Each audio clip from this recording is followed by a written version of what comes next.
darles una sorpresa regresando al pueblo sin avisar. Sin embargo, lo que encontré me dejó paralizada de horror. A mi padre y a mi madre siendo tratados como sirvientes en la casa que yo misma había comprado con mi propio dinero, humillados por mi cuñada y su madre, dos parásitas sin vergüenza alguna. En ese mismo instante tomé una decisión firme y definitiva. Me aseguré de que pagarían cada una de sus infamias con creces. Pero antes de seguir, si estás escuchando esta historia, te voy a pedir un favor muy grande.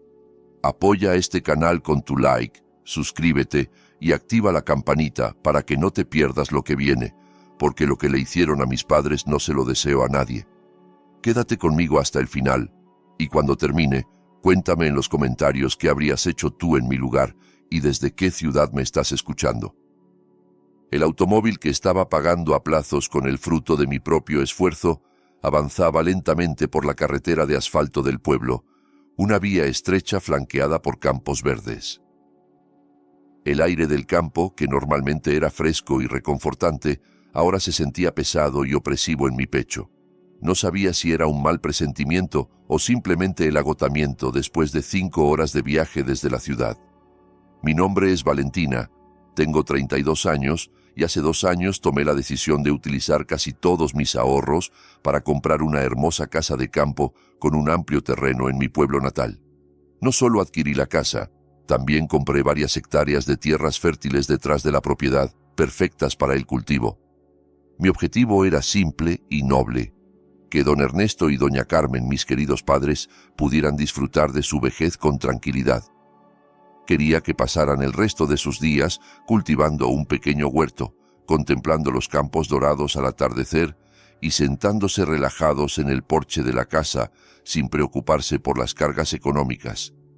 Durante todo este tiempo, cada vez que los llamaba por teléfono, ellos siempre me decían que estaban felices, que gozaban de buena salud y que comían bien. Sin embargo, la nostalgia que se desbordaba en mi corazón me llevó a tomar la decisión de regresar ese día sin avisarles.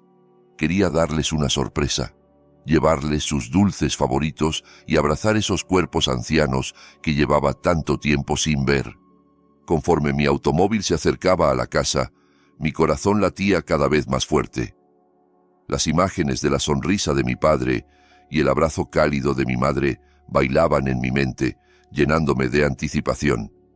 Sin embargo, cuando las ruedas de mi vehículo se detuvieron justo frente a la cerca de la propiedad, la sonrisa en mi rostro se fue desvaneciendo lentamente, reemplazada por un profundo ceño fruncido de confusión y preocupación. La casa se veía diferente. No era porque la pintura estuviera deteriorada. Al contrario, la vivienda lucía demasiado recargada con decoraciones ostentosas que no concordaban para nada con el gusto sencillo y elegante de mi madre. Había macetas caras alineadas por todas partes, pero no contenían las plantas medicinales que mi madre solía cultivar con tanto cariño. El ambiente no era sereno ni pacífico como yo lo había imaginado. Desde el interior de mi automóvil con los vidrios polarizados, apagué el motor para que mi llegada no se escuchara. Quería observar un momento antes de bajar a dar la sorpresa. Mis ojos se fijaron en la figura de un hombre anciano y delgado que estaba barriendo el amplio patio bajo el sol abrasador del mediodía. Su espalda estaba encorvada profundamente. Sus movimientos eran lentos y se notaba extremadamente agotado. Era mi padre. El pecho se me contrajo de dolor al ver a papá, quien debería estar sentado cómodamente disfrutando de un té, trabajando como si fuera el jardinero de la casa. Antes de que mi sorpresa inicial pudiera disiparse, escuché una voz chillona y estridente proveniente del porche. Allí estaba sentada una mujer de mediana edad, de cuerpo robusto, con un abanico en la mano y un recipiente de bocadillos en el regazo. Era doña Estela, la consuegra de mis padres, la madre de Mónica, la esposa de mi hermano menor. Doña Estela gritaba a todo pulmón, regañando a mi padre porque el polvo de su escoba volaba hacia el porche. Las palabras groseras salían de su boca sin freno alguno, llamando a papá viejo inútil que ni siquiera sabe barrer correctamente. Apreté el volante del auto con tanta fuerza que mis nudillos se pusieron blancos. ¿Cómo era posible que una invitada, que debería mostrar respeto al dueño de la casa, estuviera sentada como si fuera la patrona, mientras el verdadero propietario era tratado como un sirviente. La siguiente escena destrozó aún más mi corazón. Por la puerta lateral salió doña Carmen, mi amada madre. Llevaba un enorme recipiente lleno de ropa mojada que se veía tremendamente pesado. Los pasos de mi madre eran vacilantes y tambaleantes. Su respiración se notaba agitada y dificultosa. Yo sabía perfectamente que mi madre sufría de problemas crónicos en la espalda. ¿Por qué tenía que cargar un peso tan grande? ¿Acaso no le había comprado una lavadora automática de gran capacidad precisamente para que no tuviera que lavar a mano nunca más? Mi pregunta encontró respuesta cuando vi a Mónica, mi cuñada, salir de la casa con el teléfono en la mano, señalando descaradamente hacia el tendedero y ordenándole a mi madre que colgara su ropa inmediatamente porque ella tenía que irse a su reunión social. Mónica no ayudó a cargar el recipiente ni un solo centímetro. De hecho, parecía sentir asco ante la idea de que su ropa no estuviera lavada correctamente. Las lágrimas corrieron por mis mejillas sin que pudiera contenerlas. Esta no era la vejez feliz que les había prometido a mis padres. Esto era esclavitud pura y dura.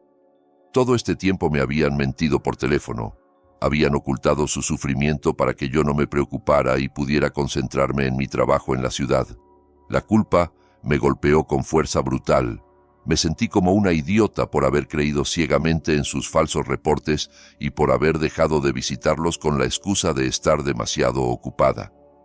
Ante mis propios ojos, vi a don Ernesto intentar llevarle un vaso de agua a doña Estela, que gritaba que tenía sed. Pero las manos temblorosas de papá hicieron que un poco de agua se derramara sobre el piso del porche. Doña Estela se levantó de inmediato, apartó el vaso de un manotazo haciéndolo caer y romperse en 1000 pedazos, y luego señaló el rostro de papá con su dedo índice cubierto de anillos de oro. Reconocí esos anillos. Ese era el dinero que yo había enviado el mes anterior, específicamente para los gastos médicos de papá. Resultaba que ese dinero ahora adornaba los dedos de esa mujer malvada. Mi furia llegó al límite máximo. Quería salir del auto, derribar la cerca y abofetear esas caras descaradas. Sin embargo, la lógica y la experiencia que había adquirido como mujer que había vivido años de dura lucha en la ciudad contuvieron mis pasos. Si explotaba ahora sin preparación, seguramente negarían todo, distorsionarían los hechos o armarían un drama frente a los vecinos, haciéndome parecer la hija irrespetuosa que falta al respeto a la familia política de su hermano. Necesitaba más pruebas. Necesitaba ver cuán profundas llegaban las raíces de este problema dentro de mi casa. Me sequé las lágrimas bruscamente, acomodé mi pañuelo en la cabeza y respiré profundamente varias veces. Entraría allí, pero no como una hija que estalla de ira.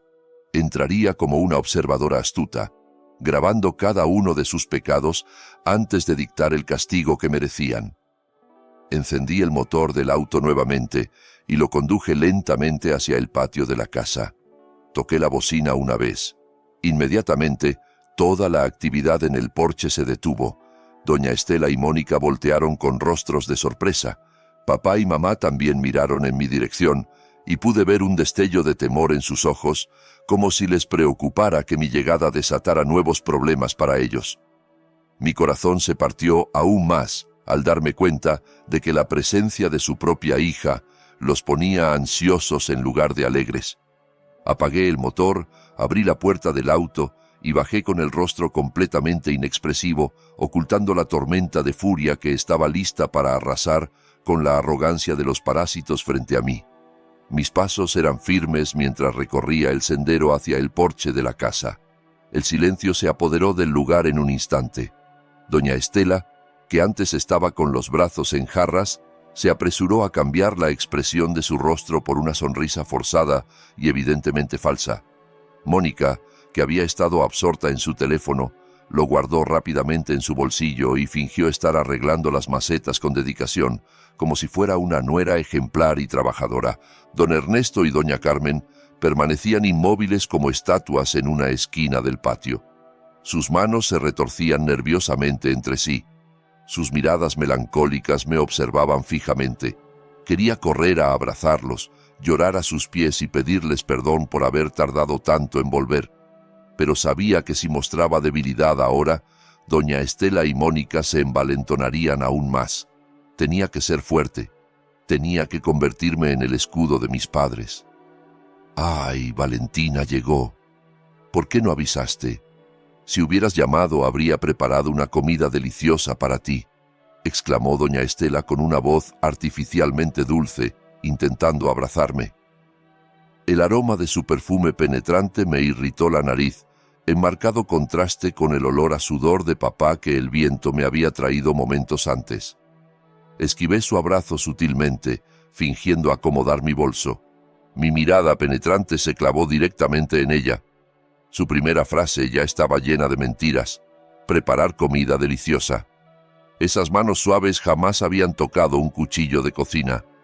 Simplemente asentí brevemente y pasé junto a ellas, dirigiéndome directamente hacia papá y mamá. Tomé la mano de papá, áspera y llena de callos. Su piel se sentía caliente, como si tuviera fiebre. Luego tomé la mano de mamá, húmeda y arrugada por pasar demasiado tiempo sumergida en agua jabonosa. «Papá, mamá, Valentina llegó», dije en voz baja. Los ojos de mamá se llenaron de lágrimas. Sus labios temblaban queriendo decir algo, pero miró con miedo hacia donde estaba doña Estela. Finalmente, mamá solo asintió y susurró: «Gracias a Dios que estás bien, hija». Solo eso. Ninguna queja, ninguna denuncia. Su nobleza se convirtió en un cuchillo que cortaba mi corazón aún más profundamente. Guié a mis padres para que se sentaran en las sillas del porche. Sin embargo, Mónica intervino rápidamente. «Oye, Valentina, papá y mamá todavía están sucios, vienen del jardín. Van a ensuciar las sillas nuevas. Mejor que se limpien primero en la parte de atrás».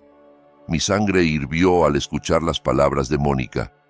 Esas sillas nuevas, las sillas de madera fina que yo había comprado el año pasado específicamente para que papá pudiera sentarse cómodamente por las tardes. ¿Por qué ahora se le prohibía a papá sentarse en su propia silla? Pero me contuve. «Ah, entiendo», respondí brevemente. Dejé que papá y mamá caminaran lentamente hacia la parte trasera de la casa, mientras yo era guiada por doña Estela y Mónica hacia la sala principal. Al entrar, noté cambios drásticos en la decoración interior. Las fotos de mi graduación y las fotos familiares ya no estaban en las paredes. Habían sido reemplazadas por una enorme foto de la boda de Mónica y Federico, además de un primer plano de doña Estela sonriendo ampliamente. Esta sala ya no se sentía como la casa de mis padres, sino como el pequeño palacio de doña Estela. «Tu hermano Federico está en el baño. Pronto saldrá. Siéntate primero, Valentina. Debes estar cansada del viaje», dijo doña Estela mientras se acomodaba en el sofá más mullido y levantaba los pies con total descaro. Pedí permiso para ir al baño, aunque en realidad era una excusa para inspeccionar mejor el estado de la casa. Me dirigí hacia el dormitorio principal, la habitación que debería ocupar papá y mamá, porque tenía baño privado y el colchón ortopédico que les había comprado especialmente para cuidar sus espaldas. La puerta de esa habitación estaba entreabierta. Espié hacia adentro y lo que vi confirmó mis sospechas. El cuarto estaba repleto de pertenencias de Mónica y doña Estela. Ropa tirada por todos lados, botellas de cosméticos caros cubriendo el tocador. Así que era cierto lo que temía. Habían usurpado el dormitorio principal. Entonces, ¿dónde dormían mis padres? Mis pies me llevaron hacia la parte trasera de la casa, cerca de la cocina. Allí había un pequeño cuarto que originalmente era un almacén para guardar provisiones. La puerta estaba desvencijada y solo la cubría una cortina raída. Aparté la cortina suavemente. Lo que vi dentro me dejó sin aliento.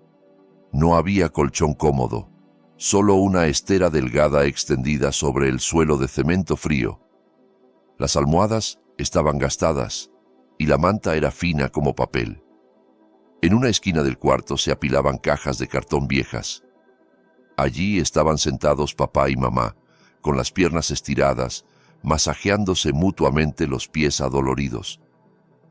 Papá hacía muecas de dolor por la molestia en su espalda, mientras mamá, con dedicación infinita, le aplicaba ungüento.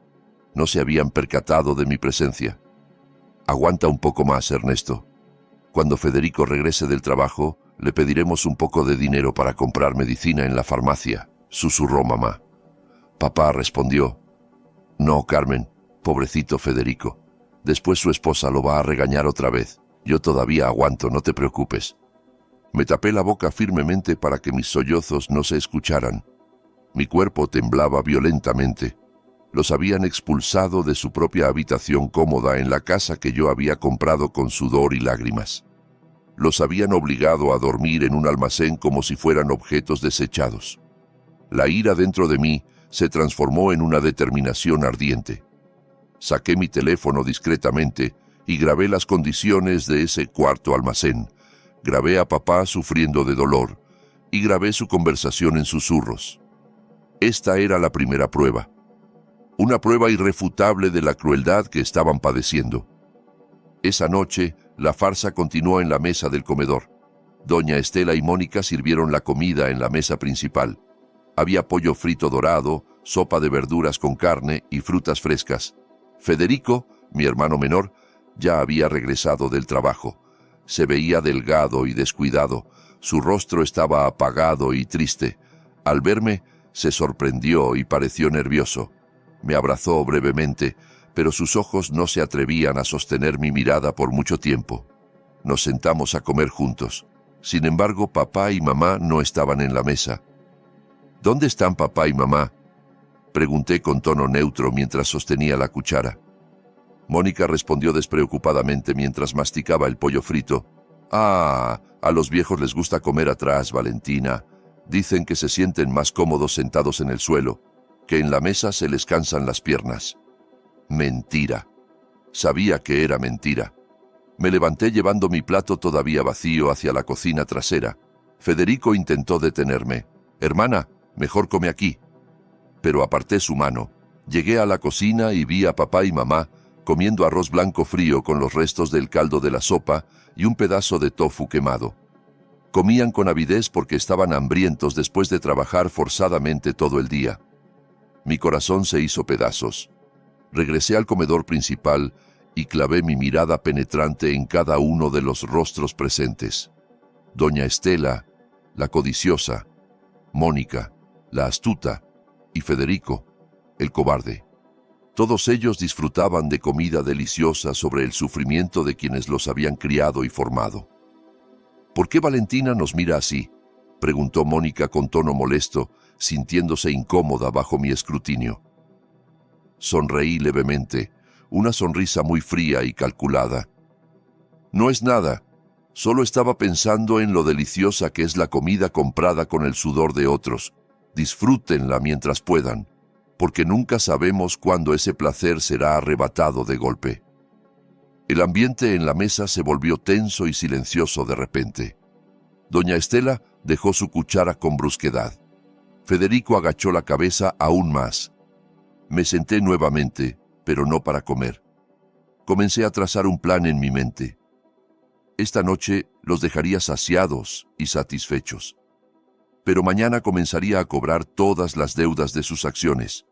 No permitiría que pasara un solo segundo más sin rendición de cuentas.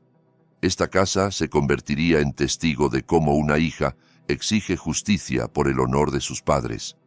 El sol de la mañana siguiente apenas asomaba tímidamente tras las colinas, pero el ajetreo en aquella casa había comenzado desde el amanecer. Me levanté más temprano que el canto del gallo, pero aún así llegué tarde para presenciar la rutina forzada que mis padres debían soportar cada día. Desde detrás de la ventana de la sala, con la cortina ligeramente entreabierta, vi a don Ernesto cargando ya una azada sobre su hombro derecho, que se veía frágil y débil. A su lado, doña Carmen llevaba una cantimplora con agua y una modesta merienda. Sus pasos eran vacilantes, sin el entusiasmo característico de un agricultor orgulloso de su tierra, sino más bien como prisioneros de guerra siendo conducidos a un campo de trabajos forzados. Mi corazón sangraba al contemplar esa escena. A su edad avanzada, Papá y mamá solo deberían caminar tranquilamente por los senderos entre los campos para respirar aire fresco, supervisar brevemente a los trabajadores contratados y luego regresar a casa para disfrutar de un té caliente. No debían descender directamente al barro frío y cargar sus viejos huesos con trabajo físico extenuante. Esperé unos momentos hasta que desaparecieron en la curva del camino del pueblo. Luego me apresuré a bañarme y prepararme.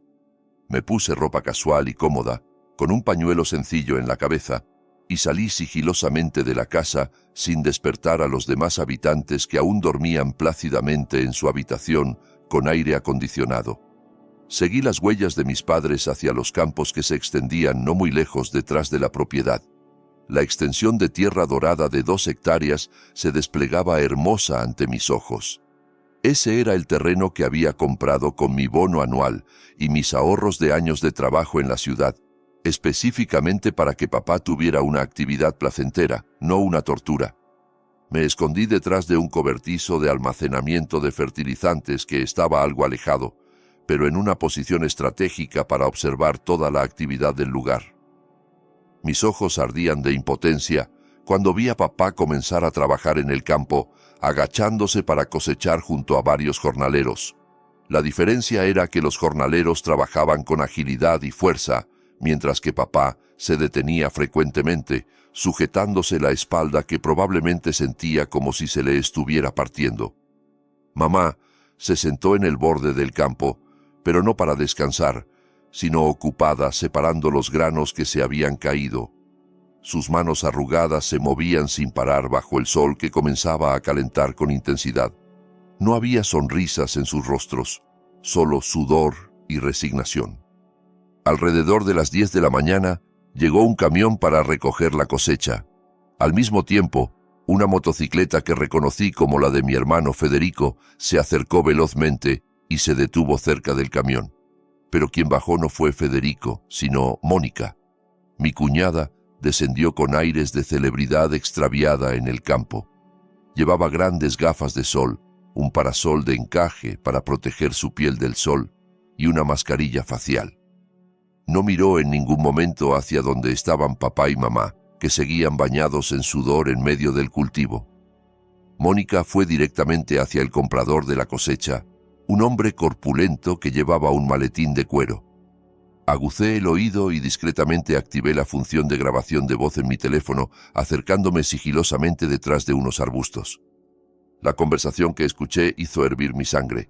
El comprador le entregó varios fajos de billetes de alta denominación a Mónica. Era el dinero de la cosecha principal, una suma que ascendía a varios miles de dólares. Mónica recibió ese dinero con los ojos brillantes de codicia. Sus dedos contaron rápidamente los billetes. Muy bien. Esta temporada el resultado es bastante bueno. Recuerda, no le digas a mis suegros cuánto es el total real, amenazó Mónica al comprador mientras se reía. El hombre solo asintió obedientemente y se marchó una vez concluido el negocio. Cuando Mónica estaba a punto de guardar el dinero en su bolso de marca, don Ernesto subió al borde del campo con la respiración entrecortada y los pies cubiertos de lodo. Se acercó a Mónica con actitud suplicante, tremendamente dolorosa de presenciar. «Mónica, hija», llamó papá con voz ronca, «¿me podrías dar un poco de ese dinero? Solo $15. Mi medicina para el dolor de articulaciones se acabó. Anoche no pude dormir porque me dolían mucho las piernas, como si me clavaran agujas». Mónica miró a papá con expresión de asco, como si fuera un mendigo pidiendo limosna, y no el legítimo dueño del campo que acababa de producir el dinero que ella sostenía. Resopló con desprecio y cerró su bolso herméticamente. «Ay, don Ernesto, usted es demasiado quejumbroso.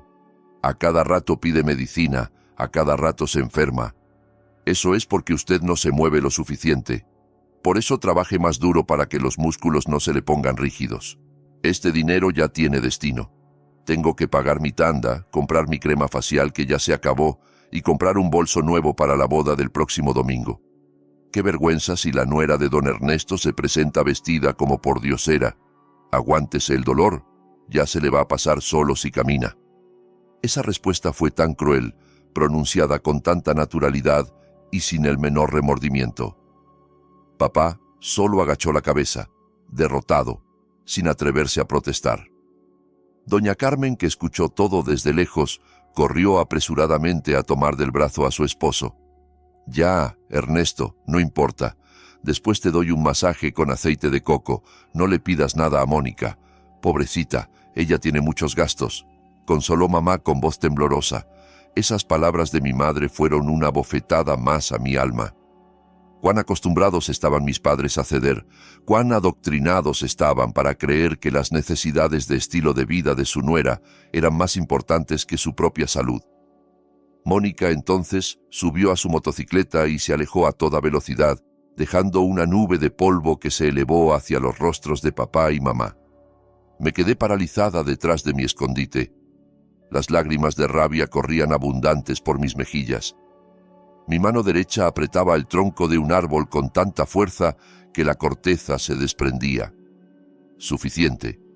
Esta evidencia era más que suficiente para arrastrar a esa mujer codiciosa al infierno terrenal que merecía. Esperé hasta que papá y mamá regresaron a trabajar. Luego caminé por otro camino de vuelta a casa. Contacté al abogado de mi confianza en la ciudad para que procesara inmediatamente los documentos de recuperación legal de los bienes, sin dejar ningún resquicio para que pudieran escapar después.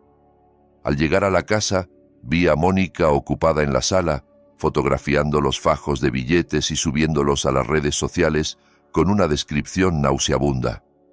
Gracias a Dios, resultado del trabajo duro de mi esposo y las oraciones de una esposa devota. Cosecha abundante, bendiciones para la esposa consentida. Sentí náuseas al leerlo. Trabajo duro del esposo. Federico era apenas un empleado temporal en la alcaldía y ese campo era trabajado por los frágiles huesos de mi padre. Mentira tras mentira seguían acumulándose. Entré a mi habitación y guardé todas las grabaciones en mi computadora portátil, haciendo varias copias de seguridad. Debía ser paciente un poco más. Mañana sería el día del verdadero ajuste de cuentas. Les permitiría volar alto con su arrogancia hoy, para que cuando los derribara mañana, el dolor destruyera hasta el polvo los huesos de su soberbia. El ambiente de la casa esa mañana cambió drásticamente, volviéndose extremadamente festivo, mucho más animado que una feria nocturna. Resultó que doña Estela estaba organizando una gran reunión social que ella proclamaba como una celebración del éxito de su hija y su yerno. Desde el amanecer, había llegado un camión de catering descargando todo tipo de recipientes con comida elegante para un buffet. El aroma del estofado de cordero y las brochetas de pollo se esparcía por todos los rincones de la casa, despertando el apetito de cualquiera que lo oliera. El amplio patio delantero ya estaba adornado con carpas decorativas y sillas forradas con tela de satén elegante. Doña Estela y Mónica iban y venían de un lado a otro dirigiendo a los trabajadores de decoración. Ambas estaban maquilladas al máximo desde temprano. Doña Estela llevaba un vestido de gala moderno lleno de lentejuelas que brillaban bajo la luz del sol, completado con un elaborado peinado alto que la hacía lucir arrogante. Su cuello, orejas y muñecas estaban cubiertos de joyas de oro gruesas y llamativas, que yo estaba 100% segura habían sido compradas con el dinero exprimido del sudor de mi padre.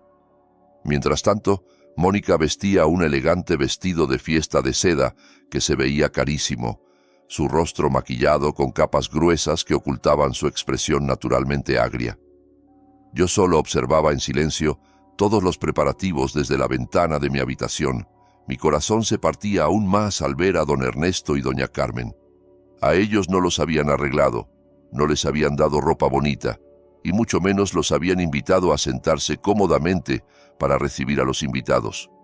Por el contrario, ambos vestían su ropa de diario, ya desgastada y algo descolorida. Doña Estela, descaradamente, ordenó a papá cargar las cajas pesadas de botellas de refresco hacia el área del buffet. Papá, cuyas piernas todavía le dolían por lo ocurrido ayer en el campo, caminaba cojeando mientras contenía el dolor. Mientras tanto, a doña Carmen le ordenaron limpiar los platos del catering y acomodar los cubiertos en la mesa, exactamente como las tareas de una empleada del servicio de banquetes. Que queden bien limpios, ¿eh? Que no les quede nada de polvo, no vaya a ser que mis invitados sientan asco, gritó doña Estela mientras se abanicaba el rostro, sin importarle en absoluto que la anciana, a quien le daba órdenes, era la legítima dueña de la casa que ella estaba usando para presumir. Hacia el mediodía, los invitados comenzaron a llegar. Eran señoras de sociedad del pueblo, vecinos y algunos conocidos de doña Estela de los pueblos aledaños. Automóviles y motocicletas llenaban el patio. El sonido de las risas y las conversaciones triviales comenzó a llenar el ambiente. Doña Estela se paró en la puerta principal, recibiendo a los invitados como si fuera la gran señora dueña del palacio. «Pasen, pasen, señoras, prueben la comida. Este catering es el mejor», lo encargó Mónica especialmente. Decía con tono presuntuoso y afectado. Los invitados elogiaban el lujo de la fiesta, alababan lo exitosos que eran Mónica y Federico. Escuché a una de las vecinas preguntar: «Oiga, doña Estela, ¿y don Ernesto y doña Carmen? No los veo recibiendo a los invitados». Con total descaro y sin el menor sentimiento de culpa, doña Estela respondió: «Ah, ya sabe cómo son los viejos, señora. A ellos no les gusta cuando hay mucha gente. Prefieren quedarse atrás, limpiando. Dicen que les gusta tener las manos ocupadas, aunque ya les dije que no era necesario, pero usted sabe, la gente de campo es terca». Esa respuesta fue recibida con asentimientos comprensivos de los invitados que desconocían la verdad. Mi sangre hervía al escuchar esa calumnia. Les gusta tener las manos ocupadas. ¿Qué ser humano en este mundo disfruta siendo sirviente en su propia casa durante sus años dorados? Observé mi reflejo en el espejo y me arreglé. Me había puesto mi mejor atuendo, un conjunto elegante de blazer y pantalón de vestir, combinado con un pañuelo sencillo pero distinguido. Me apliqué un maquillaje ligero pero firme. Hoy no aparecería como la humilde hija del pueblo. Aparecería como Valentina, la mujer profesional y exitosa, la única propietaria de todo el lujo que los parásitos de afuera estaban disfrutando. Respiré profundamente, reuniendo toda mi fuerza y valor. Era hora de que comenzara el espectáculo. Abrí la puerta de mi habitación y salí hacia la sala que estaba abarrotada de gente. El sonido de mis tacones golpeando el piso de cerámica resonaba firme y rítmico, cortando el bullicio de la fiesta.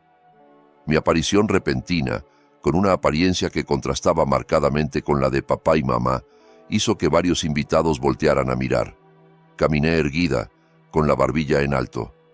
Mi mirada penetrante recorría la habitación buscando a doña Estela y Mónica. En una esquina de la sala, cerca de la mesa del buffet, vi una escena que hizo estallar mi furia, aunque la contuve tras una sonrisa gélida. Don Ernesto estaba sirviendo refresco en el vaso de uno de los invitados. Sus manos temblaban tanto que un poco se derramó. El invitado se mostró molesto y doña Estela inmediatamente le arrebató el vaso de las manos a papá, regañándolo en voz baja pero claramente audible. «Ay, si ya está viejo. No haga pasar vergüenzas. Váyase atrás a lavar vasos». Papá agachó la cabeza, asustado. Ese fue el límite de mi paciencia.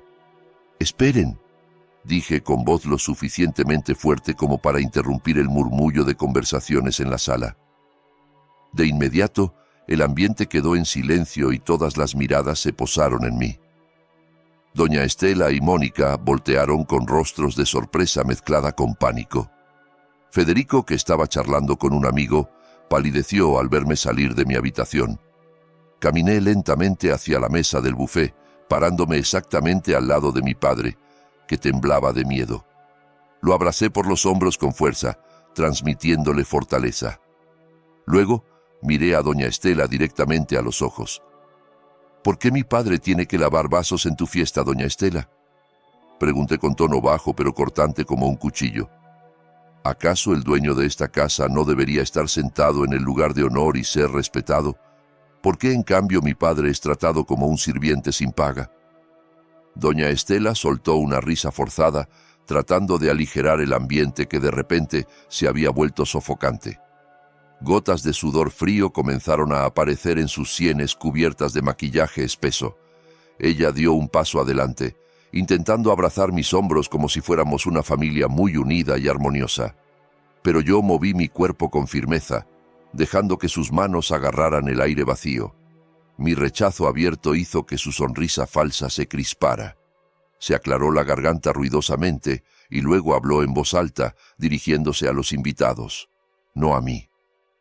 Dijo que yo era solo una hija cansada después del largo viaje desde la ciudad, que mi mente estaba confundida y mis palabras eran incoherentes. Trató de convencer a todos de que los certificados de propiedad y los asuntos de bienes eran asuntos internos de la familia que no debían magnificarse. Incluso se atrevió a decir que don Ernesto y doña Carmen ya estaban seniles y frecuentemente se proclamaban dueños de la casa cuando en realidad ya habían cedido todo a sus hijos y nuera. Esa calumnia vil salió tan suavemente de su lengua venenosa, haciendo que mi corazón ardiera aún más de indignación. Pensaba que al tildar a mis padres de seniles podría escapar del juicio social. No le permití controlar la narrativa ni un segundo más. No respondí a sus palabras. En cambio, me volví hacia papá y mamá. Frente a las decenas de pares de ojos de los vecinos que aún estaban clavados en sus asientos, hice algo que dejó muda a doña Estela. Tomé la mano de doña Carmen, esa mano que antes era suave y ahora estaba áspera, agrietada y olía al jabón detergente penetrante. Levanté esa mano bien alto, mostrándosela a todos. «Miren esta mano», exclamé con voz temblorosa conteniendo el llanto. «Esta mano me crió a mí y a mi hermano. Esta mano debería estar sosteniendo un rosario y libros de oraciones en su vejez. Pero miren en qué se ha convertido. Su piel se está pelando porque la obligan a lavar las ropas de fiesta de su nuera con las manos todos los días. ¿Es esta la mano de una reina del hogar, como dijo doña Estela?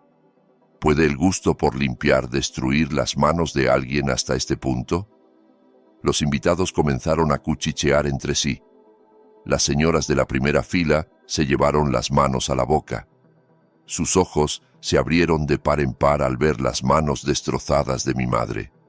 Antes de que se disipara la conmoción, me volví hacia don Ernesto y descubrí ligeramente la manga de la camisa gastada de papá. Allí se veían claramente moretones azul violáceo en la parte superior de su brazo. Marcas de un agarre fuerte o de golpes con objetos contundentes. Papá intentó retirar su brazo porque sentía vergüenza, pero lo detuve con suavidad. Le pregunté a papá frente a todos, «¿Quién te hizo esto?» Papá solo guardó silencio. Sus ojos miraron con temor hacia donde estaba Mónica. Esa mirada temerosa de un padre hacia su propia nuera ya era la respuesta más honesta para todos los presentes. No hacían falta palabras. El lenguaje corporal de papá ya había contado miles de sufrimientos que había padecido. Mónica, sintiéndose acorralada, comenzó a entrar en pánico. Gritó con voz chillona acusándome de dramatizar la situación. Dijo que el moretón era porque papá se había caído solo en el baño por descuidado. Mónica intentó acercarse para alejar a papá de mi lado, pero me interpuse de inmediato. La miré con una mirada que podría congelar la lava ardiente. «¿Desde cuándo una caída en el baño produce moretones con forma de dedos humanos?», le pregunté. Mi pregunta específica y afilada dejó a Mónica en silencio. Retrocedió un paso, su rostro palideció. Luego dirigí mi mirada hacia Federico, mi hermano menor, que desde hacía rato estaba de pie inmóvil en una esquina de la habitación, como una estatua sin vida. Lo llamé por su nombre con voz fuerte y firme. Federico se sobresaltó. Le ordené que se acercara al centro de la sala, que se parara frente a papá y mamá. Federico caminó con dudas. Sus pasos eran pesados como si llevara grilletes de hierro.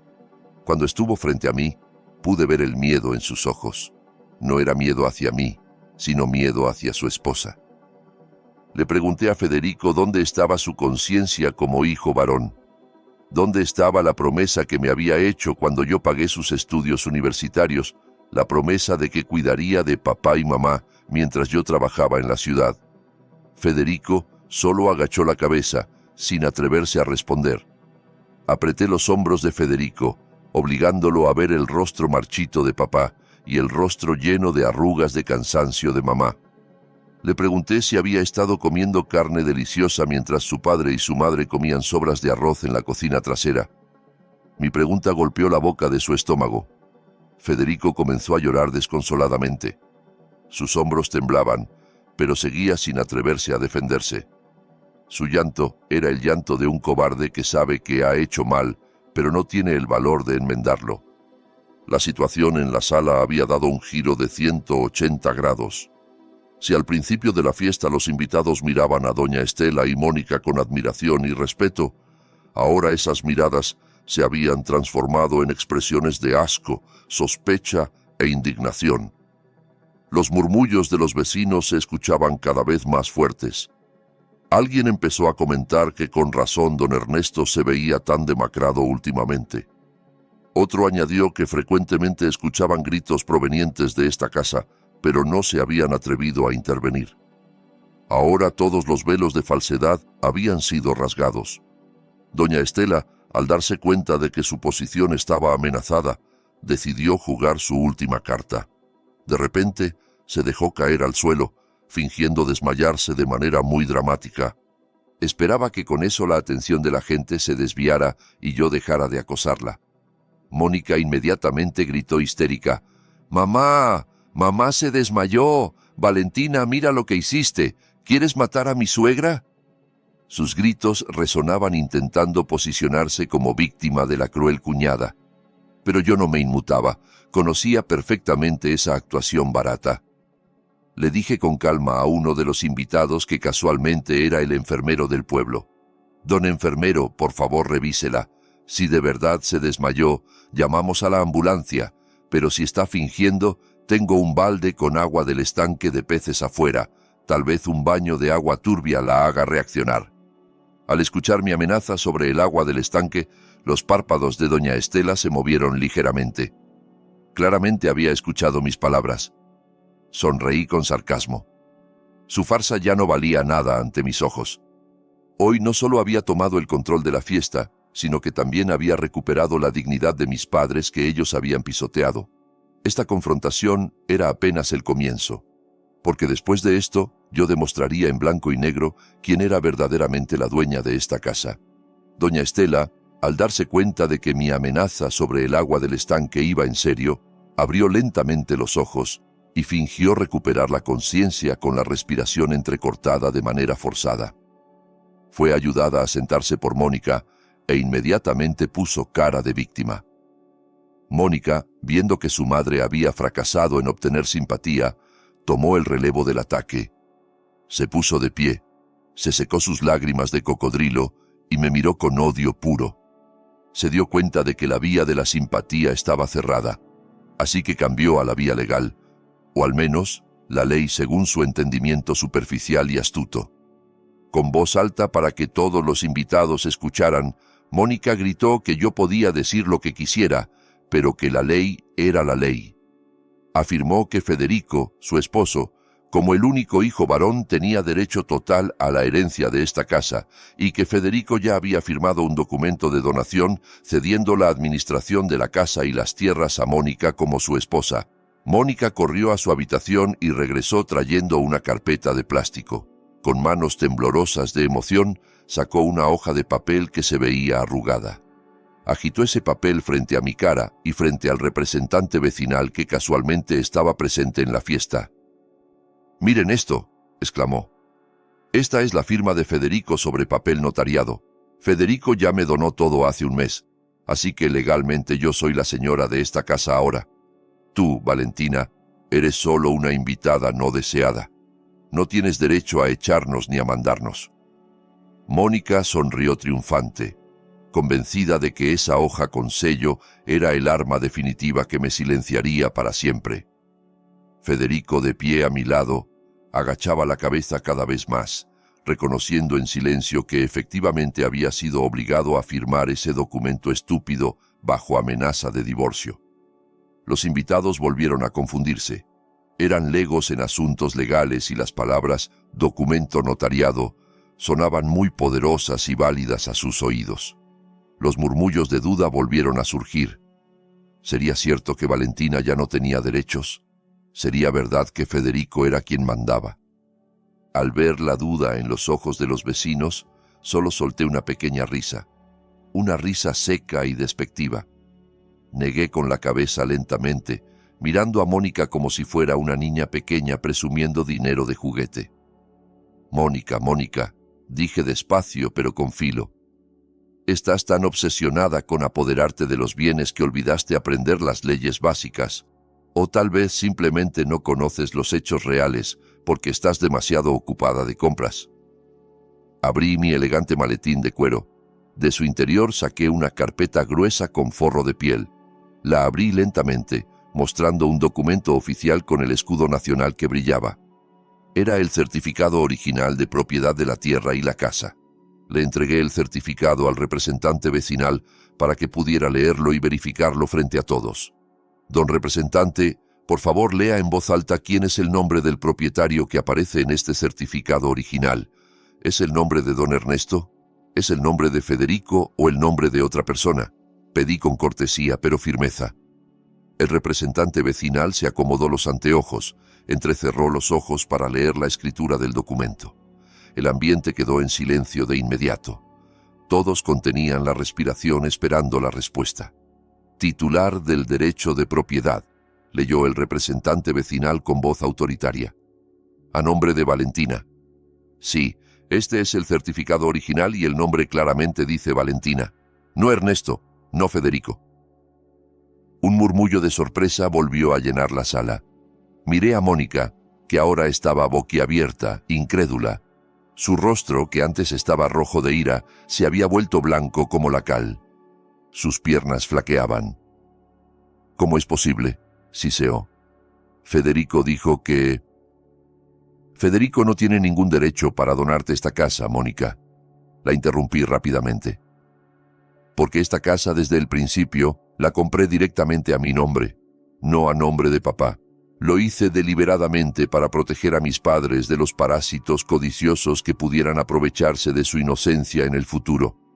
Y resulta que mi presentimiento fue correcto. El documento de donación del que presumes es solo basura. Federico no puede dar lo que no es suyo. Su firma sobre papel notariado no vale ni un centavo ante la ley». Mónica se tambaleó hacia atrás, chocando contra la mesa del buffet, haciendo que varias cucharas cayeran con un tintineo estridente. Su mundo se derrumbó en un instante. Su reclamo de propiedad se había pulverizado, pero yo aún no había terminado. Todavía quedaba un último clavo para el ataúd de su reputación. Y para demostrar que ustedes no solo son estafadoras, sino también seres humanos sin corazón, dije mientras sacaba mi teléfono y lo conectaba al altavoz Bluetooth que se había usado para la música de la fiesta. «Escuchen esto, queridos vecinos, este es el verdadero rostro de esta familia honorable cuando no hay invitados presentes». Presioné el botón de reproducir. La grabación de voz que había tomado en el campo y en el porche de la casa ayer retumbó por toda la habitación. La voz chillona de doña Estela insultando a papá se escuchó claramente. «Viejo inútil que no sirve para nada, ni barrer sabe hacer bien, que no coma si trabaja tan lento». Le siguió la voz de Mónica llena de desprecio. «Siempre con las medicinas, solo gasta dinero, mejor muérase de una vez para no dar más problemas». Y el quejido de papá suplicando por su medicina. Esa grabación fue como una bomba que explotó en medio de la multitud. Ya no había más dudas, ya no había más simpatía. Los rostros de los vecinos ahora estaban llenos de una ira genuina. Algunos de los hombres apretaban los puños. Las mujeres miraban con asco hacia doña Estela y Mónica. Doña Estela se tapó los oídos gritando: «¡Apáguenlo! Eso es mentira, está editado». Pero nadie le creyó. La voz era demasiado auténtica, demasiado cruel para ser fabricada. La imagen de suegra bondadosa y nuera exitosa que habían construido durante todo este tiempo se hizo pedazos en cuestión de segundos.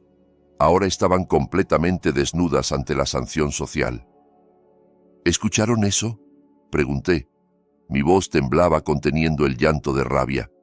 Ese es el pan de cada día de mis padres. Insultos, humillaciones, hambre en la casa que yo compré para su felicidad. ¿Todavía hay alguien que las defienda? Nadie respondió. Solo las miradas condenatorias de todos los rincones de la habitación se posaban sobre las dos mujeres codiciosas. Esta fiesta se había convertido en un tribunal popular y el veredicto de culpabilidad ya había sido pronunciado antes de que cayera el martillo. Vi a Mónica sentarse derrotada en el suelo, llorando no por arrepentimiento, sino porque sabía que había perdido rotundamente. Y yo me mantuve de pie junto a mis padres, sintiendo que el peso en mi pecho se aligeraba gradualmente. La verdad había sido revelada, y ya no había lugar donde esconderse para las mentirosas. El eco de la grabación que acababa de reproducir se fue desvaneciendo lentamente. Sin embargo, su impacto permanecía como un humo espeso que oprimía el pecho de cualquiera que lo hubiera escuchado. La sala, que antes era lujosa, ahora se sentía como una sala de tribunal sin juez, donde el veredicto de culpabilidad ya había sido dictado por las miradas de las decenas de vecinos presentes. Doña Estela estaba sentada desplomada en el suelo con la respiración agitada. Su rostro estaba pálido como si la sangre hubiera dejado de circular por su cuerpo. Mónica permanecía de pie, paralizada, con la boca entreabierta. Sus ojos se movían frenéticamente buscando una salida para huir o defenderse, pero no había ni un solo rincón en esa habitación que ofreciera protección. Federico, mi hermano, seguía con la cabeza agachada junto a la mesa del buffet, con los hombros caídos cargando el peso de una vergüenza inmensa. Yo me mantuve erguida en el centro de la sala, todavía sosteniendo el teléfono que se había convertido en el arma de destrucción de sus mentiras. Pero aún no había terminado. Echarlas sin más me parecía demasiado fácil.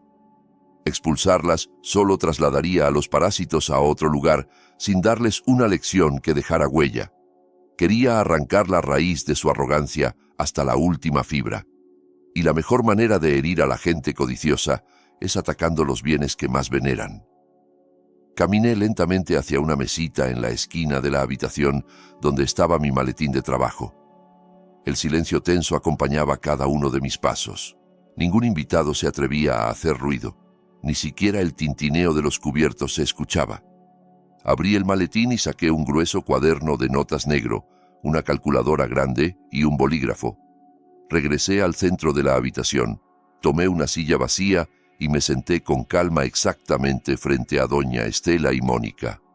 Coloqué la calculadora sobre mi rodilla y las miré fijamente con una mirada gélida que penetraba. ¿Creen que después de que toda esta crueldad saliera a la luz, simplemente les pediré que se vayan? No es tan fácil, dije con voz neutral. En el mundo de los negocios, y ustedes saben que yo soy mujer de negocios, no existe el almuerzo gratis.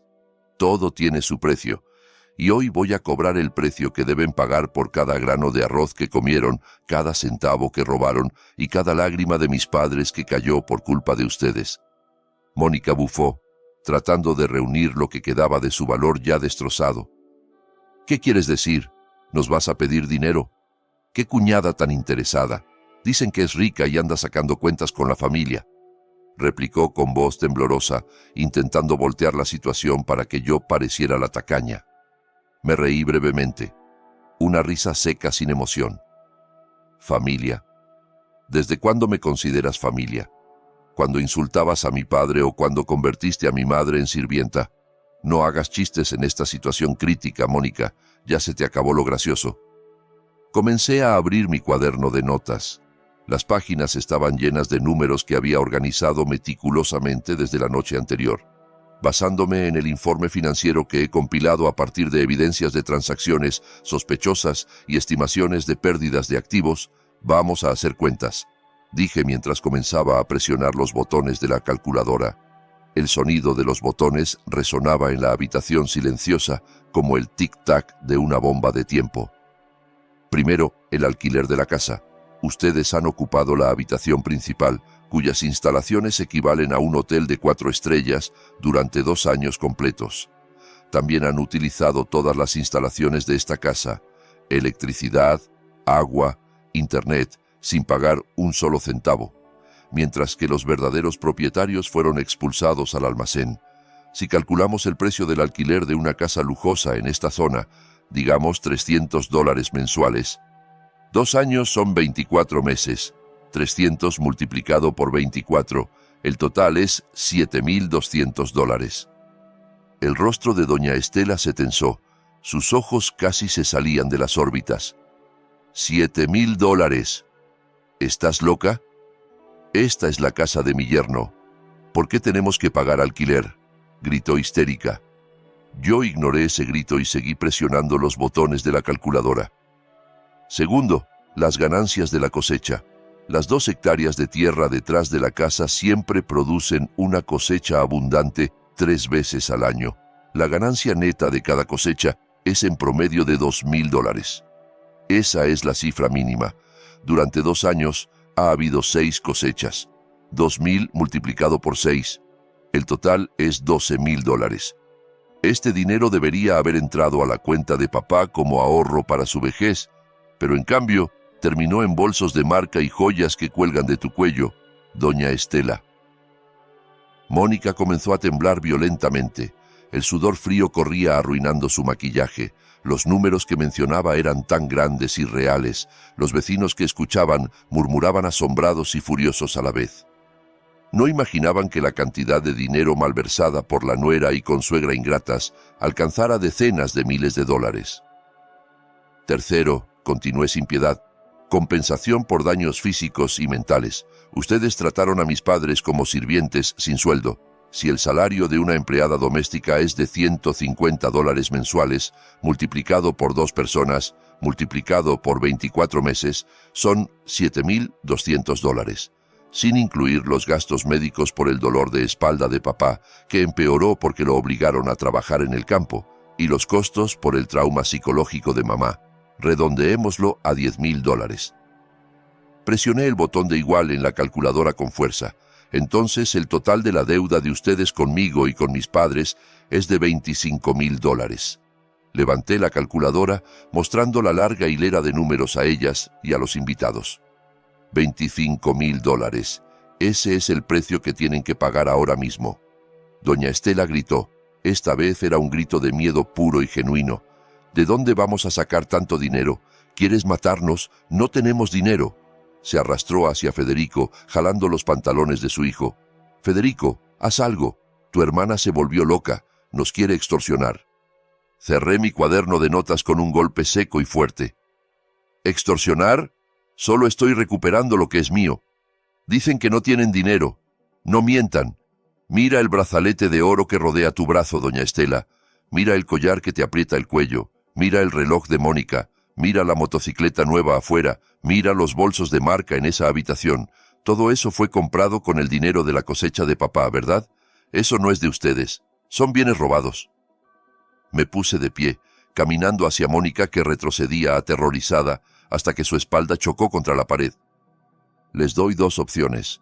Primera opción: paguen los $25,000 completos ahora mismo, en este instante. Si no tienen efectivo, entreguen todos los bienes que compraron con el dinero de papá y el resto lo pagan a plazos con un acuerdo notarial frente a un abogado. Segunda opción. Hice una pausa dramática, dejando que el miedo reptara por sus espinas dorsales. Ya tengo preparado un expediente de denuncia ante la policía. Los cargos son múltiples: fraude, malversación de bienes, falsificación de documentos de herencia y violencia doméstica contra personas mayores. Con la evidencia de las grabaciones y la cantidad de testigos oculares aquí presentes, les garantizo que se pudrirán en la cárcel por un mínimo de 5 años. La cárcel de mujeres no es agradable, Mónica. No hay cremas para la piel, no hay colchones mullidos, y tendrás que lavar tu propia ropa allí. Mónica lloraba a gritos desconsoladamente. Sus piernas cedieron hasta que se deslizó sentada al suelo. La imagen de la cárcel destruyó su mente instantáneamente. Miró a Federico con ojos suplicantes. Federico, ayúdame. No quiero ir a la cárcel. Paga la deuda, Federico. Pide un préstamo en el banco. Hipoteca tu nombramiento de trabajo. Haz lo que sea, rogaba. Federico miraba a su esposa con la mirada vacía. Pedir préstamo al banco. Hipotecar su nombramiento. Su sueldo como empleado temporal ni siquiera le alcanzaba cada mes porque Mónica se lo quitaba todo para su estilo de vida. ¿Cómo podría pagar $25,000? Federico sabía que no tenía poder alguno. No les queda mucho tiempo, dije mientras miraba mi elegante reloj de pulsera. Les doy 1 hora, discútanlo entre ustedes. Si en 1 hora no hay decisión o si intentan huir, la policía que ya contacté vendrá a buscarlas. Y créanme, el oficial de policía no será tan paciente como yo. El ambiente de esa fiesta se había transformado verdaderamente en un infierno para ellas. Los invitados comenzaron a retirarse uno por uno, no porque los echaran, sino porque se sentían asqueados y no querían seguir cerca de esa familia de estafadores. Sin embargo, antes de irse, varios vecinos se acercaron a saludar a papá y mamá, pidiéndoles disculpas por no haber sabido y haber permitido que esa opresión ocurriera durante tanto tiempo. Tengan paciencia, don Ernesto, doña Carmen. Apoyamos a Valentina. A la gente mala hay que darle una lección, dijo uno de los vecinos con sinceridad. Ese apoyo moral hizo que papá y mamá lloraran de emoción. Sentían que su dignidad poco a poco les era devuelta. Mientras tanto, en una esquina de la habitación, doña Estela y Mónica estaban enfrascadas en una discusión a susurros muy acalorada. Se culpaban mutuamente. Todo esto es tu culpa, Mónica. Tú eres la derrochadora. Tú le dijiste a mamá que comprara mucho oro para parecer rica, siseó doña Estela. ¿Cómo que mi culpa? Mamá también fue la que pidió que le comprara esto y aquello. Mamá fue quien me dijo que me apoderara de la casa, replicó Mónica sin querer ceder. El espectáculo de madre e hija mordiéndose entre sí cuando estaban acorraladas era verdaderamente patético y al mismo tiempo satisfactorio.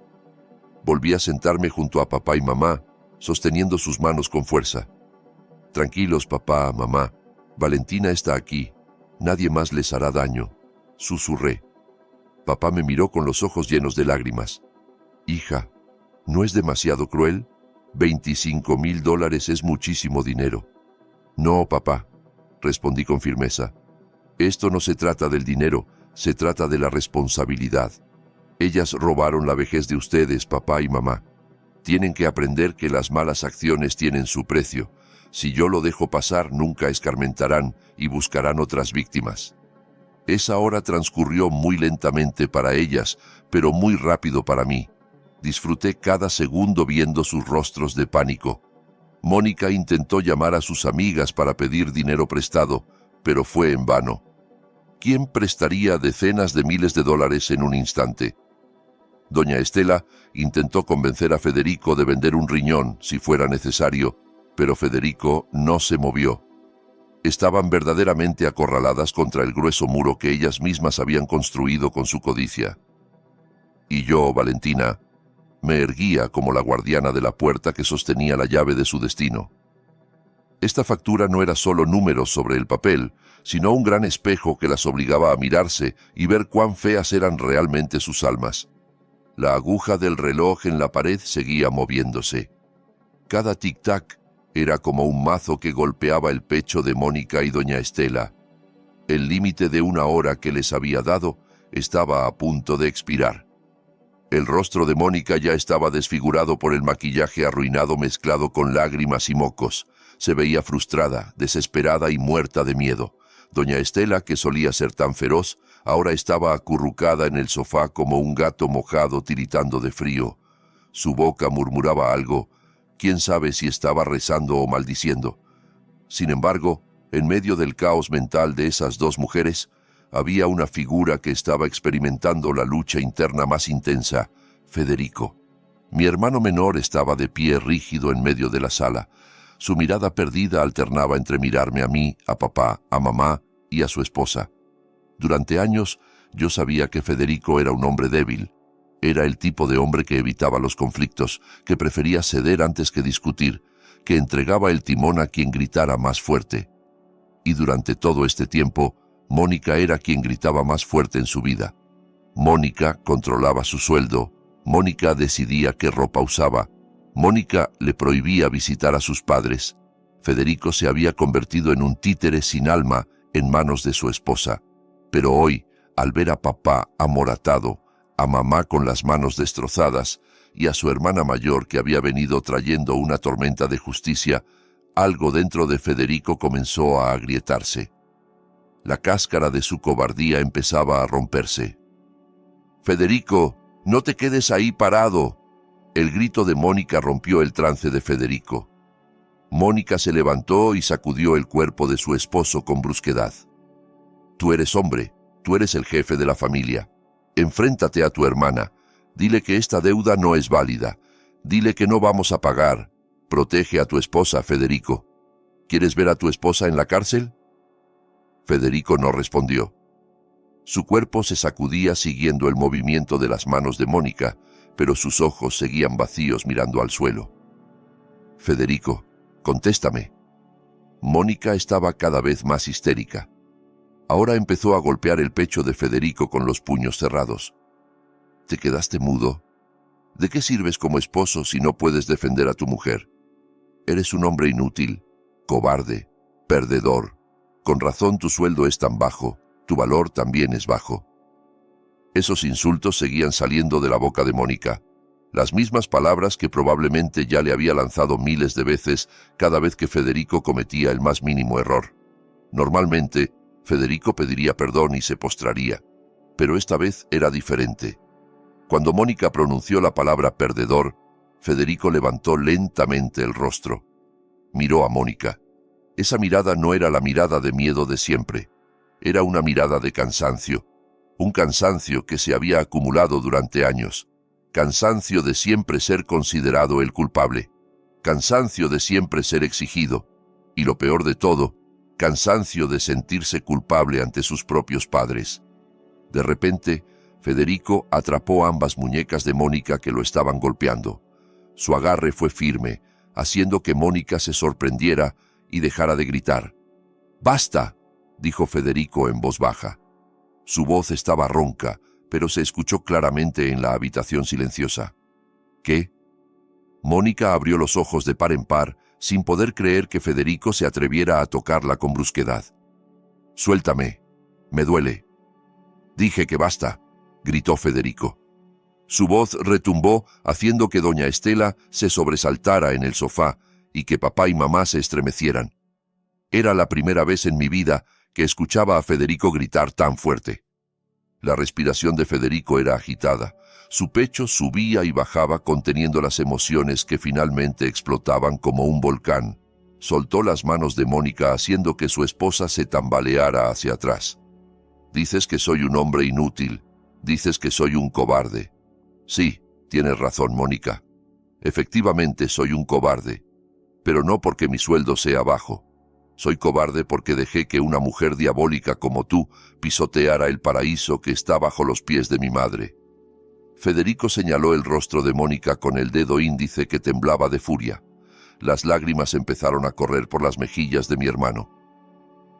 «Durante 5 años de matrimonio me quedé callado. Pedías todo mi sueldo, te lo daba. Me pedías que no enviara dinero a papá y mamá. Te obedecía. Me humillabas, lo aceptaba. Pensé que esa era la manera de ser un buen esposo. Ceder por la esposa, pero resulta que estaba equivocado. Mi silencio solo te convirtió en un monstruo. Mi silencio hizo sufrir a mis padres. Mira las manos de mamá». Federico se volvió señalando a doña Carmen. «Mira las manos de la mujer que me dio la vida, destrozadas por lavar tu ropa de fiesta. ¿Dónde está tu corazón, Mónica? ¿Dónde?». Mónica estaba boquiabierta. Nunca había visto este lado de Federico. «Federico, tú, ¿te atreves a gritarme? ¿Por estos viejos apestosos?». «Cuida tu boca», cortó Federico rápidamente. «Esos viejos apestosos son los que me criaron hasta que puedo pararme aquí. Y tú y tu madre solo son parásitos que chuparon nuestra sangre». Federico se volvió hacia mí. Me miró con los ojos húmedos. «Hermana Valentina, perdóname», dijo con voz apagada. Luego se arrodilló frente a papá y mamá. Abrazó los pies de papá, llorando desconsoladamente como un niño pequeño. «Papá, mamá, perdonen a Federico. Federico es un hijo ingrato. Federico le tenía tanto miedo a su esposa que olvidó a su papá y su mamá. Federico ha cometido un pecado muy grande, papá». Don Ernesto, que tenía el corazón tierno, inmediatamente se inclinó y abrazó la cabeza de su hijo, mientras lloraba también. «Ya está, hijo. Papá ya te perdonó. Levántate, hijo. Sigues siendo hijo de tu papá. Ese momento fue tan desgarrador. Tuve que mirar hacia arriba conteniendo las lágrimas para que no se derramaran. Esto era lo que había estado esperando. No el dinero, no la cárcel, sino el regreso de mi hermano al abrazo de la familia. Federico luego se puso de pie lentamente. Se secó las lágrimas con la manga de su camisa. Su rostro ahora se veía diferente. Había una firmeza nueva en él. Se volvió hacia Mónica y doña Estela, que aún estaban en shock. «¡Mónica!», llamó Federico con voz neutra. «A partir de hoy, desde este mismo instante, ya no quiero ser tu esposo.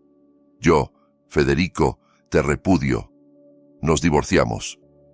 Esas dos últimas palabras explotaron más devastadoramente que una bomba.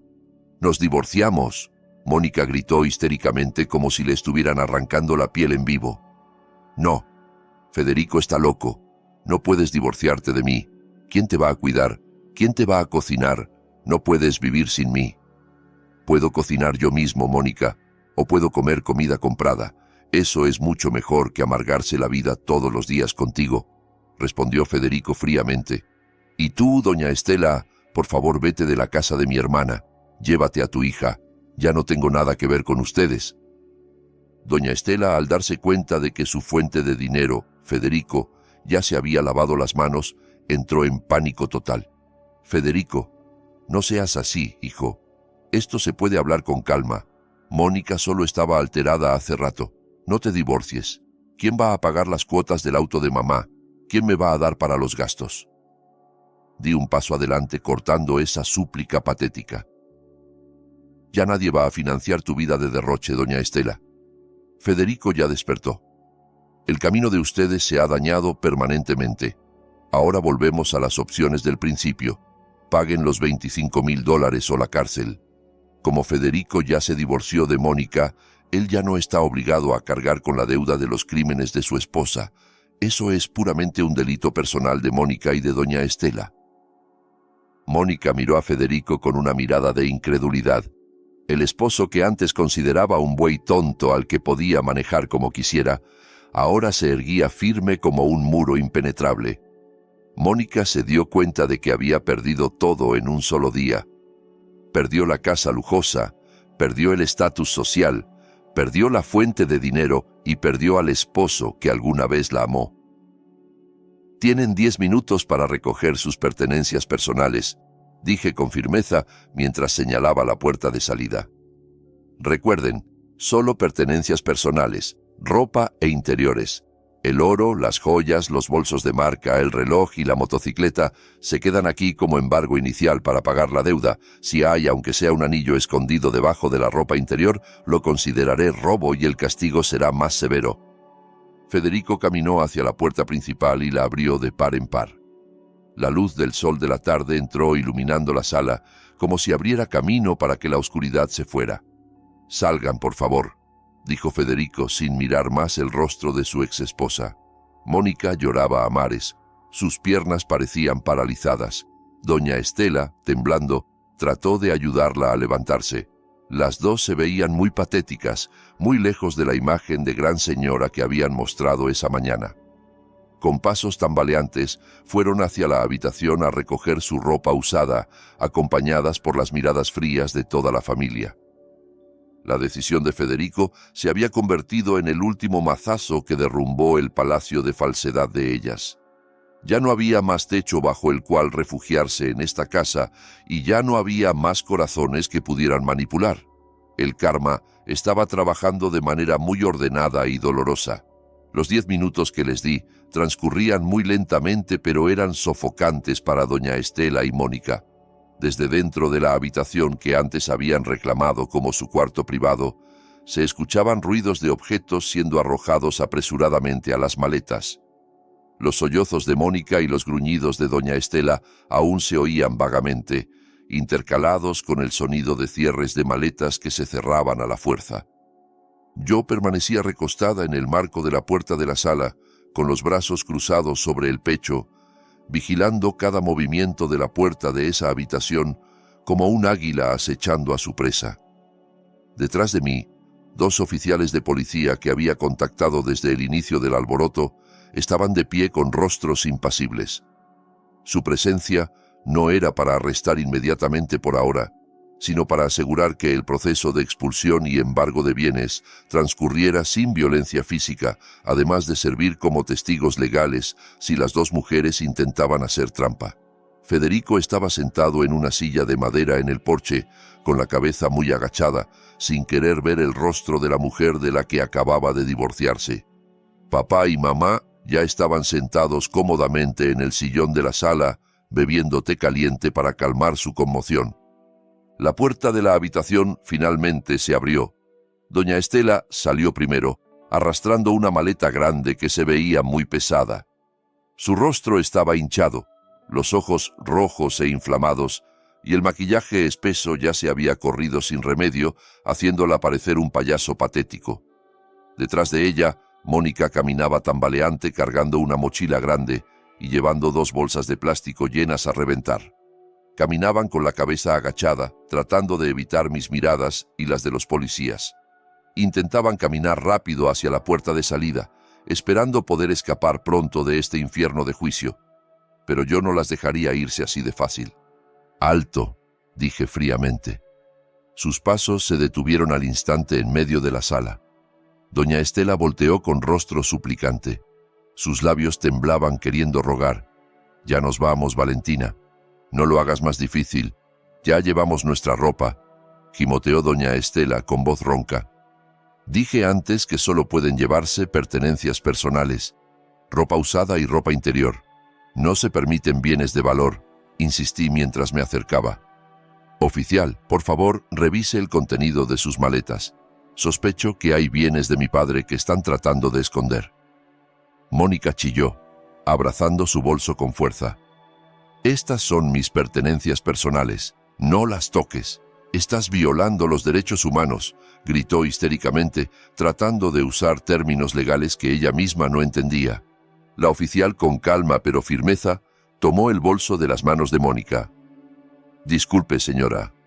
Es el procedimiento. La propietaria de la casa ha reportado sospecha de robo de bienes. Debemos revisar». El bolso fue abierto sobre la mesa. Su contenido fue vaciado. Efectivamente, mis sospechas y presentimientos eran correctos. Entre el montón de ropa arrugada cayeron objetos brillantes que habían intentado pasar de contrabando.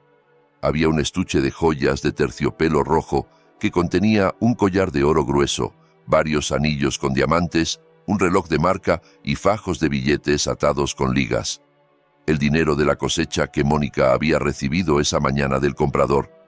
Los vecinos que aún estaban reunidos en el patio espiando por las ventanas inmediatamente abuchearon al ver la evidencia de esa codicia. «¡Ladronas! ¡Son unas ladronas!», gritó uno de los vecinos. «Ya las corrieron y todavía quieren robar. ¡Qué sinvergüenzas!». El rostro de Mónica palideció completamente. No podía decir nada más. Tomé el estuche de joyas, lo abrí y le mostré el contenido a papá. «Esto es dinero de papá. Este es el sudor de papá que ellas convirtieron en oro para presumir». Papá solo negó con la cabeza. Sus lágrimas volvieron a caer al ver cuán descarada había sido su propia nuera. Me volví hacia los cuerpos de Mónica y doña Estela. «Quítense todo lo que traen puesto». «¿Qué?». Doña Estela abrió los ojos de par en par. Sus manos por reflejo agarraron el collar de oro en su cuello. Este fue un regalo de cumpleaños de Mónica el año pasado». «¿Comprado con el dinero de quién? ¿El dinero de Federico? ¿El dinero de papá?». Corté rápidamente. «El sueldo de Federico apenas le alcanza. Es imposible que pudiera comprar un collar tan pesado. Ese es dinero de la cosecha de papá. Eso no es de ustedes, son bienes robados». Con manos temblorosas y lágrimas a borbotones, doña Estela se vio obligada a quitarse su preciado collar. Los brazaletes tintineantes que hacían ruido cada vez que presumía en las reuniones sociales fueron quitados uno a uno y colocados sobre la mesa. Los anillos grandes de sus dedos anular y medio tampoco se salvaron. Mónica también tuvo que hacer lo mismo. Tuvo que quitarse sus aretes de diamantes, su reloj caro y su brazalete de oro blanco. En cuestión de minutos, el montón de joyas sobre la mesa crecía más y más, mientras que la apariencia de ellas se volvía cada vez más simple y patética. Habían vuelto a su forma original antes de convertirse en parásitos en esta casa, dos mujeres comunes sin el brillo del lujo. Ese bolso, señalé el bolso de marca que llevaba Mónica. Es un bolso caro, vale miles de dólares. Déjalo aquí. Usa una bolsa de plástico negra. Mónica lloraba a gritos como una niña a la que le arrebatan su juguete. Ese bolso era el último símbolo de su estatus social. No este bolso, por favor, Valentina, te lo suplico, es mi favorito, rogaba lastimosamente. Tu favorito fue comprado con el dinero de la medicina de mi papá, que tú te robaste, respondí sin piedad. Le arrebaté el bolso. Mónica finalmente tomó una bolsa de plástico negra grande de la cocina y metió su ropa en ella. El contraste de esa imagen era impactante. La gran señora que esa mañana se había presentado como una celebridad, ahora cargaba una bolsa de basura llena de ropa vieja. Ahora salgan, dije señalando la puerta que estaba abierta de par en par. Caminaron tambaleantes hacia la puerta. Cuando pisaron el porche, los abucheos de los vecinos se hicieron más fuertes. Váyanse de aquí, parásitos, no vuelvan a este pueblo nunca más. Los gritos y burlas eran como una lluvia de piedras golpeando su dignidad. Doña Estela se cubría la cara con la punta de su pañuelo, mientras Mónica seguía llorando a mares. Caminaban a pie, arrastrando la maleta y cargando la bolsa de plástico negra. No había motocicleta porque las llaves ya habían sido confiscadas por Federico. No había dinero en efectivo porque ya lo habíamos recuperado. En la entrada, Mónica se detuvo un momento y miró hacia Federico, que todavía estaba sentado en el porche. Esperaba encontrar un poco de compasión en los ojos de su ex esposo. Federico, llévanos a la terminal. Por favor, Federico, ten piedad. Tu suegra no puede caminar tanto. Federico levantó la cabeza lentamente. Sus ojos estaban rojos e hinchados, pero su mirada era fría. Miró a Mónica como si mirara a una extraña que nunca había conocido. Caminen. Así es como mi padre camina al campo cuando le duelen las piernas. Sientan ese dolor. Considérenlo ejercicio, ustedes que tanto les gusta hacer trabajar duro a los viejos. La respuesta de Federico fue una bofetada de cruda realidad para Mónica. Su última esperanza se esfumó. Se dio la vuelta y continuó su camino. El cielo de la tarde, que empezaba a oscurecerse, parecía apoyar el ambiente dramático. Las nubes oscuras se arremolinaban sobre el pueblo y poco después comenzó a caer una llovizna. Las gotas de lluvia mojaron sus cuerpos, haciendo que su apariencia fuera aún más lamentable. Me quedé de pie junto a papá y mamá, viendo sus espaldas alejarse y empequeñecerse al final del camino del pueblo. Se iban sin llevarse nada más que la ropa que traían puesta y la vergüenza que cargarían de por vida. Suspiré profundamente. El peso en mi pecho se sintió desaparecer de golpe. Los policías se despidieron después de asegurarse de que la situación estaba bajo control. Los vecinos se fueron dispersando poco a poco. Algunos todavía encontraron tiempo para dar ánimos a papá y mamá. Procesaremos el caso legal mañana temprano, oficial. No voy a retirar la denuncia hasta que realmente devuelvan el resto de las pérdidas que no fueron cubiertas con este embargo, le dije al oficial antes de que se fuera. El día ya había dado paso a la noche, cuando la casa finalmente quedó verdaderamente en paz, libre de molestias. Silencio, pero esta vez era un silencio tranquilo. Papá y mamá todavía estaban sentados en el sofá, como si aún no creyeran que su pesadilla había terminado. Federico entró a la casa y fue directamente hacia papá, arrodillándose de nuevo a sus pies. Papá, mamá, Federico promete que va a redimir sus pecados. Federico va a trabajar duro en el campo. Federico va a cuidar de papá y mamá. Papá acarició la cabeza de Federico con ternura. Esa noche, por primera vez en 2 años, papá y mamá durmieron en el colchón mullido de la habitación principal, que era fresca y agradable. Mientras tanto, Federico y yo empezamos a limpiar los restos de suciedad que habían dejado los parásitos en nuestra casa. Esta casa había vuelto a ser un hogar. Ha pasado 1 año desde aquel suceso de la expulsión que conmocionó al pueblo. El tiempo es como un río que fluye tranquilamente, lavando poco a poco las viejas heridas y haciendo brotar nuevos brotes de esperanza. La casa de campo, que antes se sentía caliente y llena de energía negativa, ahora se había transformado completamente en un pequeño paraíso de paz. Renové varias partes de la casa, cambiando las paredes por tonos más alegres y desechando todos los objetos que habían dejado Mónica y doña Estela. Incluso el colchón que ellas habían usado lo quemé por completo, como símbolo de deshacerse de la mala suerte y la enfermedad del corazón. Ahora, el patio delantero de la casa estaba lleno de plantas medicinales y flores de jazmín favoritas de doña Carmen, que esparcían su dulce aroma cada mañana. La condición de don Ernesto y doña Carmen había mejorado notablemente y con rapidez. Sin la presión emocional ni el trabajo forzado, y con una nutrición que yo garantizaba cada mes, el cuerpo de papá había vuelto a llenarse. Sus mejillas ya no estaban hundidas y su sonrisa florecía todos los días. Su dolor de espalda se había curado gracias a la terapia regular que yo costeaba. Cada mañana, papá ya no iba a trabajar con el azadón por obligación, sino que caminaba tranquilamente recorriendo los campos solo para supervisar, saludar a los trabajadores agrícolas y luego sentarse en el cobertizo mientras disfrutaba de un café caliente. El campo ahora era administrado con un sistema de aparcería justo, supervisado directamente por Federico. Hablando de Federico, mi hermano realmente había cumplido su promesa. El divorcio y el sentimiento de culpa lo habían transformado en un verdadero hombre. Dejó de ser el empleado temporal que solo cobraba su sueldo sin hacer nada y se dedicó de lleno a convertirse en un agricultor moderno. Estudió técnicas de agricultura, trabajaba duro en el lodo desde el amanecer y se aseguraba de que las ganancias de las cosechas fueran administradas con honestidad. Su piel ahora estaba más oscura, quemada por el sol, sus manos ásperas y llenas de callos, pero la luz en sus ojos estaba viva y llena de dignidad. Ya no era un títere.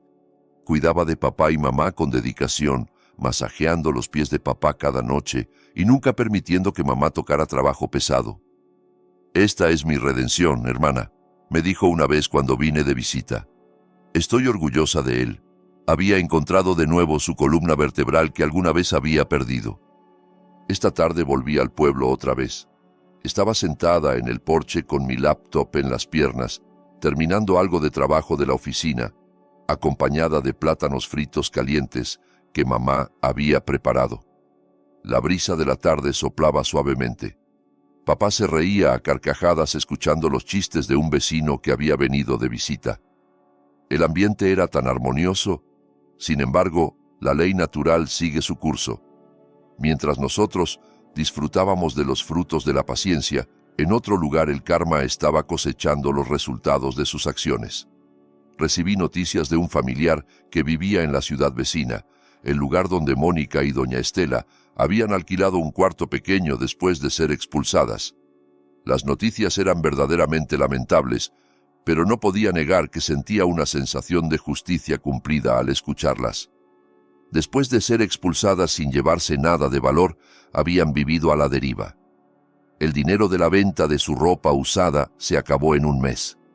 Mónica, que no tenía ninguna habilidad más que maquillarse e insultar a la gente, tuvo dificultades para encontrar trabajo.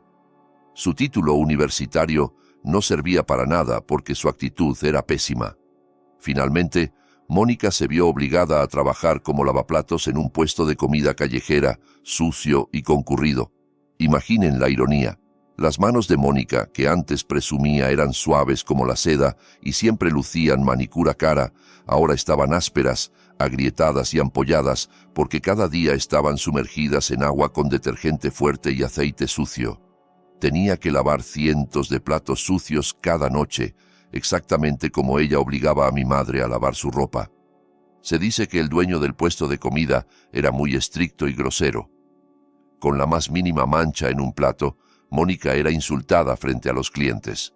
La llamaban tonta y lenta.